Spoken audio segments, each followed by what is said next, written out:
as an anthropologist, I'm really invested in why people do things and what they're doing. So I really am asking people about what they're eating, how they get the food, is that the food they want to eat, and then how that relates to their health.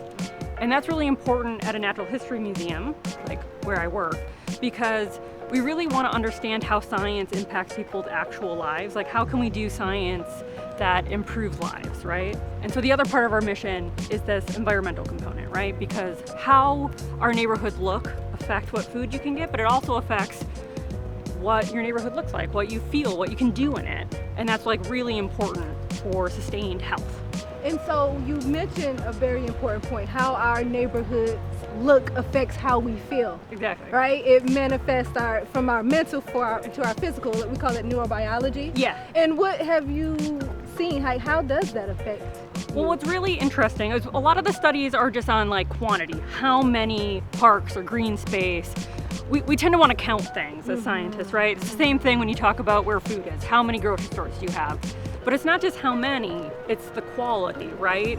Because feeling good in a space does have to do with what it looks like. We're visual animals, we want to look at it, you want to feel safe, you want to enjoy it. So it's both the quality of it and the quantity. Like, is it there? But then like, what does it actually look like? What can you do there? And how do these factors play into environmental justice? So I think everybody's probably gone around a city, particularly a city like Cleveland, and you can just see the difference in prioritization. And what I mean by that is a quality of the green space, right? There might be space there, but is it loved? Is it cared for? Would you want your kids to hang out there? And that's where we get into the environmental justice part, right? Because everybody should have access to food. Everyone should have access to green spaces that are usable. And the cleanliness isn't just about individual people taking care of it, right? We kind of take for granted that if you go to a park, it'll look good. Somebody has cleaned it up. It's safe.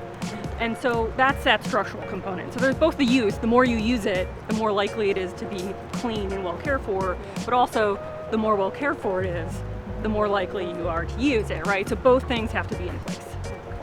And so it's been noted in Cleveland that we do have a disproportionate, like many places, that's why environmental justice is a thing, unfortunately, that we have to deal with, right? And so in the space in Cleveland, what is our environmental justice climate as it relates to people's behavior in anthropology? Like, how does that tie in together? So there's a few things overlapping in Cleveland, right? I think because environmental health has become kind of the forefront in terms of like different kinds of community groups and community action, like it's in people's mind that we want it, but we're still struggling a little bit on how to like implement that, right? How do we actually get all of these places access and have it be nice and get people used to seeing each other in these spaces and mingling? It shouldn't be a hard stop, right, between neighborhoods.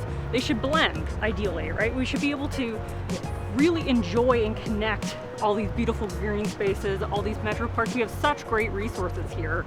How do we keep them connected? Because the more people thinking on a problem and involved in it, the more likely we are to solve it, the better our outcomes are going to be, right? More people is better.